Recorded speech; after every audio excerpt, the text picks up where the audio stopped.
A brand new day, another moment of another episode, and it is a dawning experience with Chami and say welcome to this amazing episode. I've got a content creator, and this is an interesting guy. I tried to learn Iswati, but I failed. So I hope today I'm going to be mastering it or getting, something, a thing or two. But yeah, this is actually just a brief of it. But yeah, I hope you're going to have an amazing time with us. Now it's that time to introduce my guest to you. Budi, how are you? I'm telling you, in the studios. I am Clement Mkhuleko, hashtag ye mama. Each of them are in Swati. Maybe Pumalanga. And again, obviously, I was in Southern Lamala just to try and get myself. Yeah, that's me. Thank you so much for having me. Mama, mama, power like you always do it. Yeah. I need that vibe of it because we need that Clement. I think that if it gets with the activation, it's gonna be activated on the show. Yes, I hope so because I want that here, mama. You're welcome. You're gonna get it. So Clement, take me from Clement to growing up. Thank you so much. Clement Mkhuleko Pumalanga, Enkomazi. In a small village, I usually say this when my content be like, so I grew up in a place where there was no clinic. You need to take 2 taxis to get a clinic. Yes. But growing up, it was so amazing. I'm a third born of 7. Wow. I'm the loudest with 5 boys out of the 7, with 5 boys and 2 girls. So I grew up doing all the home chores, started trying soccer, did athletics,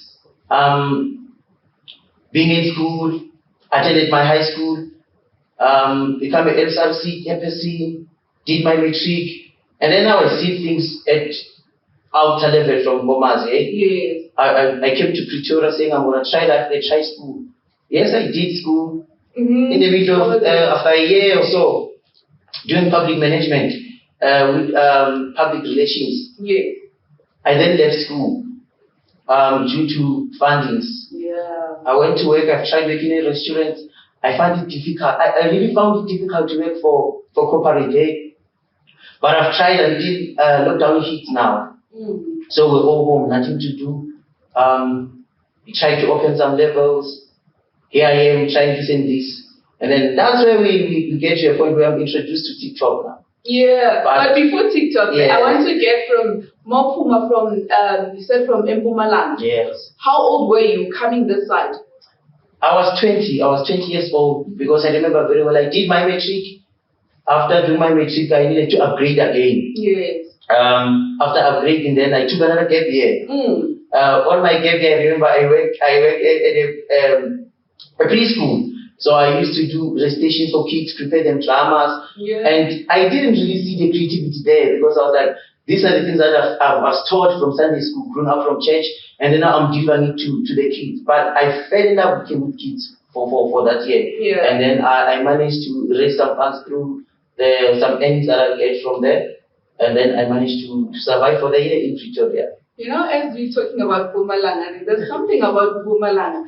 People have got this narrative of Mohum Swati. You're probably from Swaziland and you need passport to come to. Going to the yeah, but my company would say in Mpumalanga, we've got people who speak Swati there. More especially people who grew up on the side of close to Mozambique and the beach side of Swaziland, which is the Mananga border gate. Okay. So people they mistaken us with Swaziland people and Mozambican people because from my house it's 30 minutes drive to Mozambique, 30 minutes drive to Swaziland. Yeah. Oh wow. And now, my viewers want to know something. Swaziland, that means like KFC, why is it that? And I tried it on TikTok one day, guys. So I was like, no, guys, this is not fake. It's KFC. Yeah. There's no other translation, but you guys, you're over. I will laugh at that. I think it's just a marketing strategy. It's called KFC even in Swaziland. Okay. But they are doing that for just rebranding, also to get it out there. I think it sounds funny. You're one of the people who came across that, and I laughed at you when you did it. Yeah, mama. You know when I go with my friend. Yes, and we know that. One thing that is coming there is something else. Yeah. So it's just a branding what they do, it's just for marketing, and I guess. So I must say, you didn't come here with a passport, ne? Just to. Yeah. I didn't need a passport, any no visa. Eh? Yeah, so you know what? We're going to cut on that. We'll come into something else, ne? Yes. All right. Now, as we were talking, you mentioned something about Sunday school and you teaching children. Now, take me through your Christianity side, because obviously you say you started from Sunday school working with kids. How was it? Oh yeah, thank you so much. When I was still in high school, actually I attended Sunday school. I grew up in church. I grew up in a Christian family. So my mom, she's a very strict born-again Christian, but a loving person as well. So growing up at church, doing all the activities, we moved to youth now, attend youth camps, fast forward, and then now, when I work in a preschool, I was a Sunday school teacher at my church, actually. And I started doing that as a volunteer. The Sunday school teacher got sick for months now, and there was no one to take care of the kids. So I took that as an advantage on when I just finished my matric. So let me just close the gap there, because I'm not doing much things now. So I started teaching Sunday school. Then I got a chance to help at the preschool with that woman who was attending church with us. So I became a preschool teacher. They used to call me Uncle. You know, as you're saying, you are so young that time. There's this thing of our peers saying, "I were now Fundisi," and calling you that. How was it? Were they treating you that way, or? A lot. Even now, people they call me Fundisi. Yeah. Because of being a Christian, right? And I don't find that offensive, to be honest with you. I think people they see the within us. Yes. When they look at you, the way you just appear to them, they can tell. They can separate between someone who's a born again person and someone who's not a born again person. So on my side, I'm so happy and I'm glad that they could recognize the God in me just by saying, "Oh, Mfundisi." So yeah, it doesn't really affect me even from high school, because I used to share the word of God in high school. I used to have choir in high school. So I've tried a lot of things. Yes. I really tried a lot of things, and I would advise people to try things until they found their feet. Exactly. And again, a lot of young people are scared to step into the Christianity side. What can you say about that? With that question, there's a lot of things. I think it goes back to how Christianity behave themselves within people who are not born again. How we used to judge them, because we are so Christianity is so judgmental. We judge a lot of people according to how they dress, how they speak, how they do things, due to their mistake, their pregnancy. And for me, it doesn't sit well. You know what I'm saying? So because we judge people to what we see, but we forgot about even the pastors inside who are doing wrong things in the church. And it's a pity, man. Pastors, they will just make you sit down because you fall pregnant. But they will never speak about people who struggle with masturbation, because those things we cannot see. They will never speak about pastors who live with church members because we cannot see. You see what they do? They judge you after an act. But we forgot that when you're pregnant, when you're 6 months pregnant, we have already seen long time ago. And the moment we say step down, we are in a good place with the Lord. Because you have seen a mistake and you have repented from it. So why most young people don't attend church is because of criticism. I would say, yes. You know, and we make it look like we are perfect, we don't make mistakes. And it's so amazing, because now I define a church as a panel beater. And like a hospital. You see, we need to not if you are well, you can't go to hospital. The reason you are here today is because you are well. If we're sick, we're going to be in the hospital. So you see, like a church now, we need people who are heartbroken, who are emotionally damaged, so that God can bind them. But when people who are broken, when people who take drugs, when people who are doing all these things that are bad come to church, we then became now people who judge them, throw them away, instead of welcoming them and make them feel at home. You know, as you're talking about that, Sarita Jake said something for them. There was a lady who came to church, coming from the street club. And then she decided, let me go to church. People were saying, oh, look at her, she's dressed like this. And what she said was, I had to reprimand them and say, Remember, this person is coming from a strip club. Now she decided to come to church. Why don't you welcome her and embrace her? That's what I'm saying. With us as abazalwane, we love to criticize. Yes, a lot. Don't you think of ukuthi lo muntu, that moment, that thing that hit her, would go to church?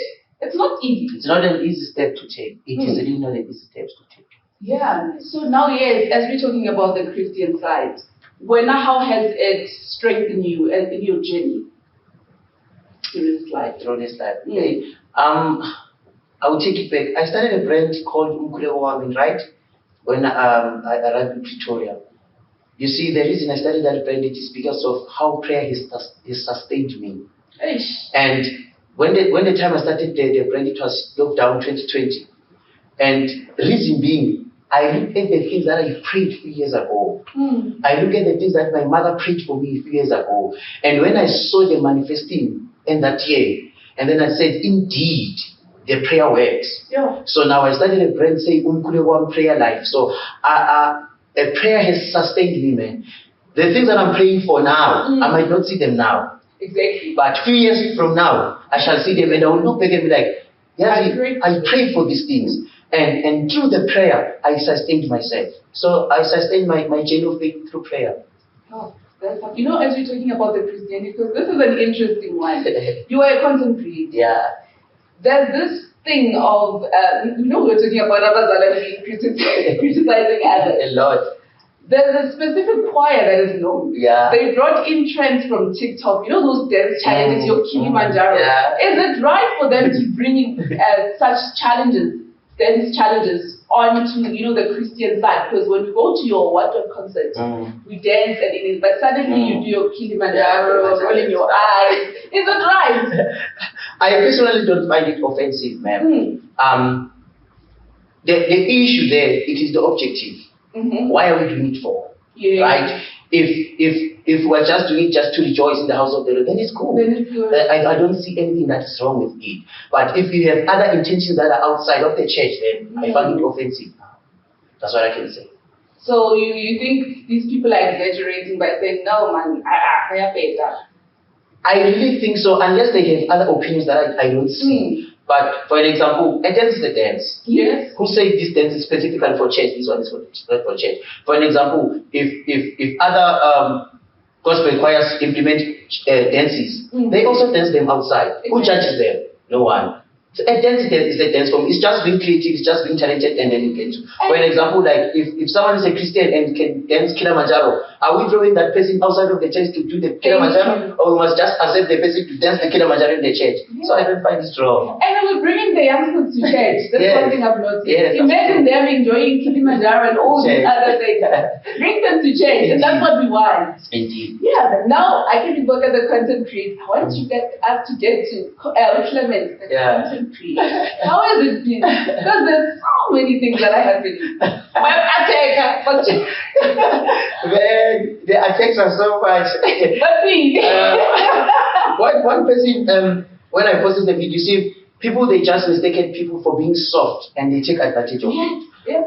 This other guy posted the video and they were like, you are gay. Which is not a problem.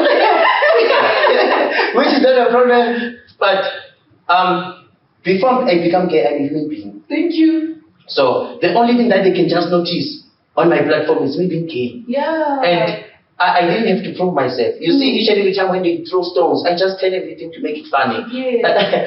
And most people who try to kill the content that you give are people who don't have content. Are people who cannot bring anything. I will use 1,000 but I just grab anything and be like, yeah. And make fun of everything. Yeah, so, but it's good. I guess it has, content man has helped me a lot. It has helped me deal with depression. Because these are one of the things that we don't share about. That's true. But being a content creator, doing the content that I'm doing, more love, more grace, and doing the stitches, and it has really helped me. Because people, they don't know that I started TikTok out of pain. I found joy out of pain. So now, I was going through a lot now. They stole my equipment for, I wanted to start a podcast. They stole my equipment for podcast. A week prior before I could start the first episode. They stole it. their story. It depressed me to a point because at that time I wanted to quit the job that I was doing for podcast. I wanted to do podcast full time. And it's just 2 months before my contract ends where I was working. Yes. I don't have anything to do after that. But going through TikTok when I'm alone, because I didn't want any visitors now. I didn't want friends. Now I have TikTok now. I'm scrolling. You're laughing. I'm laughing now. I'm coming to few stuff, and those things, they are so funny. Yes. I look at this video this one time. I remember the first one that I did here. Mama, it was a young lady telling people who are working that why they become so upset during 25, right? When you get figures. And I was like, yeah, mama. Yeah, yini mfana nkosi yami kufanele phela baqasuke bani ngoba phela nabaholile isinengena sihamba ama-people etiyathatha imali yonke tu salengena lutho kahlekiswa yini lapho, and people reacted so positive to it. So from there I started enjoying, I started gaining myself, and it brought me back to society because people enjoyed my content and people wanted more and more and more, and I started giving more. Oh goodness. And now you've healed. Now I'm so much better, and now I'm healing people with my story each and every time when I share. I always tell people it is better to do something that you enjoy than to do something for earning, because you're gonna earn but not enjoy the earning. So it's much better to do something that you like, and something that you like will bring more to you.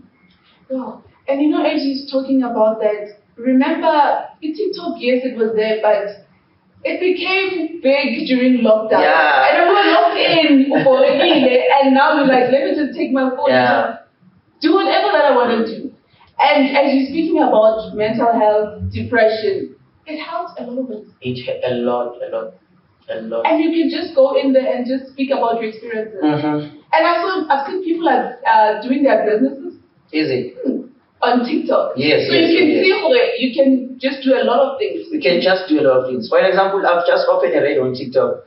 I'm doing my radio shows on TikTok. Yeah. I love speaking, so I don't have a platform at the moment. I'm not being hosted by any radio, so I have my shows. Why not do your own? And those shows, they are coming positively. So people are enjoying it. They ask for more because we're doing the evening show. Now they want the morning show. So we have a Vugampe from breakfast show. We have a lunchtime show. We have an evening show. So we don't know what future takes, but we're hoping for the best because we're doing what people need at the moment.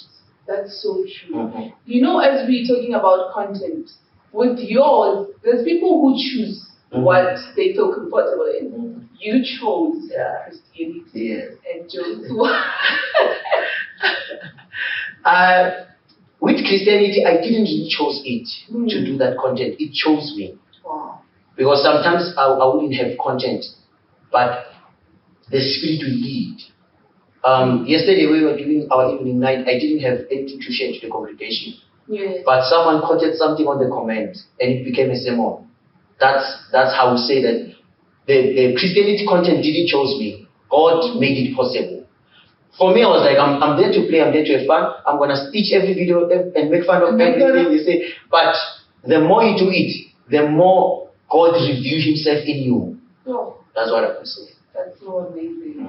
I remember when I spoke to you, I told you, I'm quite new there. I struggle a lot. And you advised me and said to me, the main thing is to keep posting, to keep just pushing and doing live. Because some of us, we get discouraged. What can you say to someone else who wants to go in? Yeah.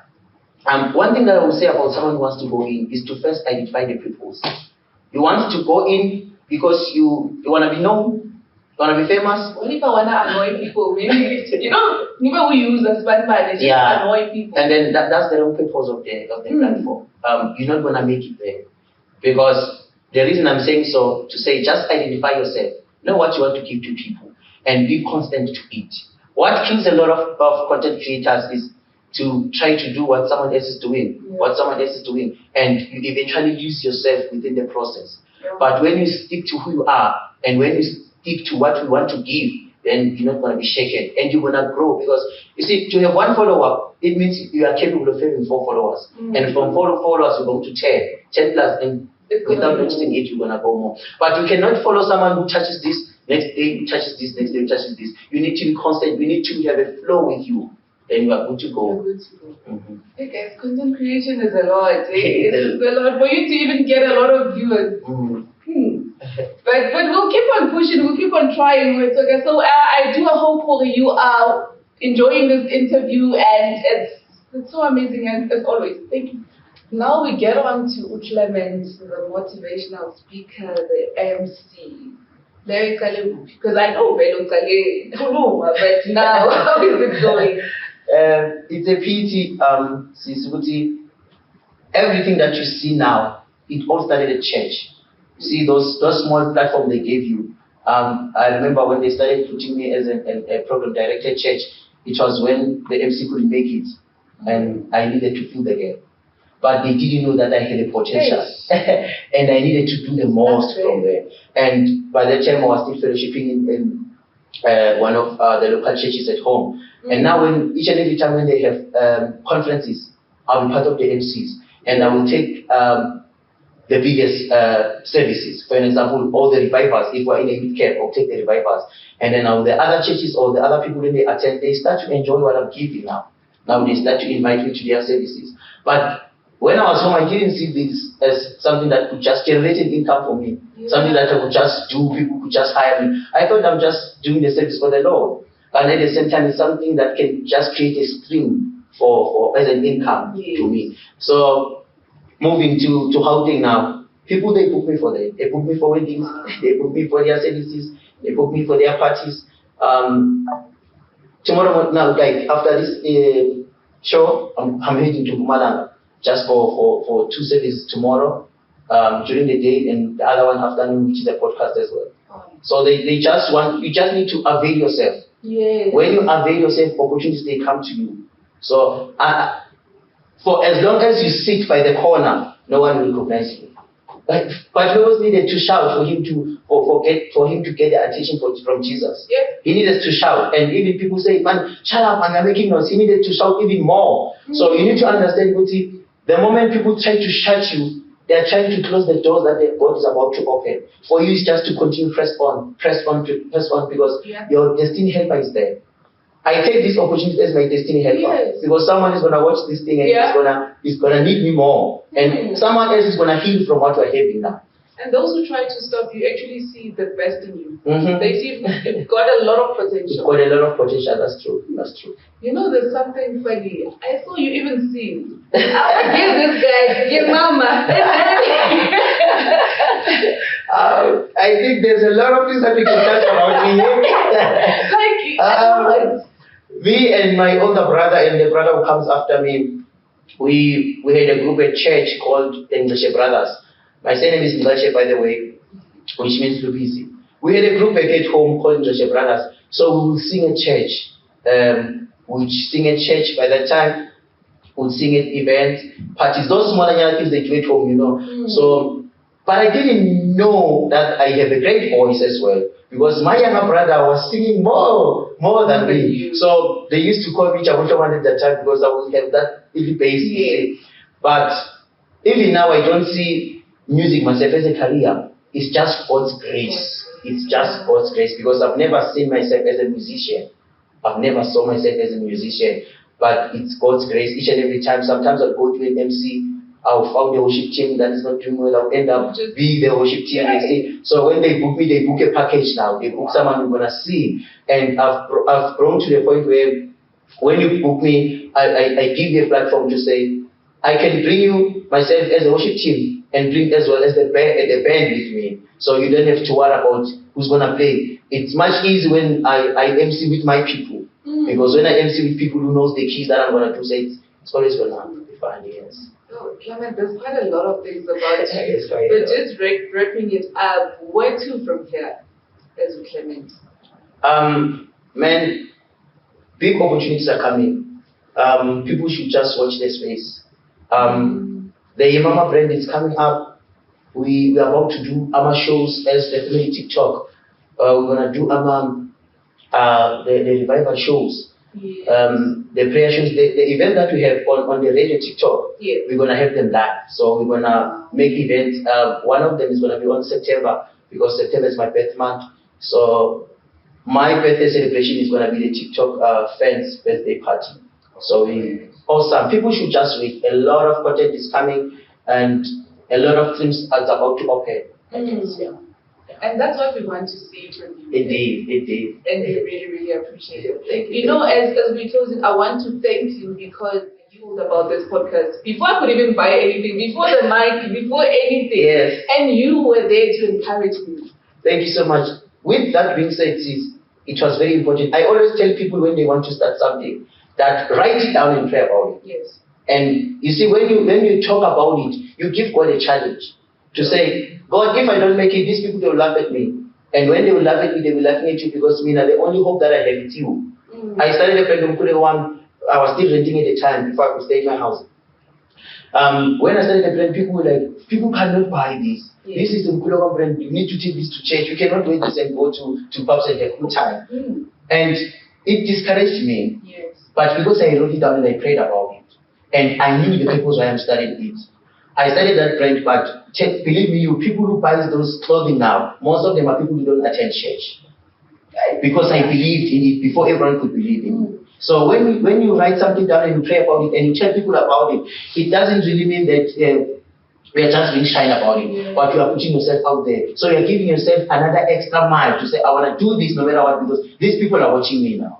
Speak about it and eventually it will come true. Yeah, that is so amazing. Thank you so much, Brother Clement, for joining me. You're welcome. I do hope you had an amazing time. I really did. Because I did. Thank you. And I really appreciate it. I hope, when you did have an amazing time with us. You learned a thing or two about Brother Clement because he's doing an amazing job, and may we continue to support him. He's there on TikTok. What's the handle? Yeah, Mkhuleko wami, Clement Mkhuleko wami, #Mama. Thank you so much, Clement. From me, thank you so much for showing us all this love. Stay blessed.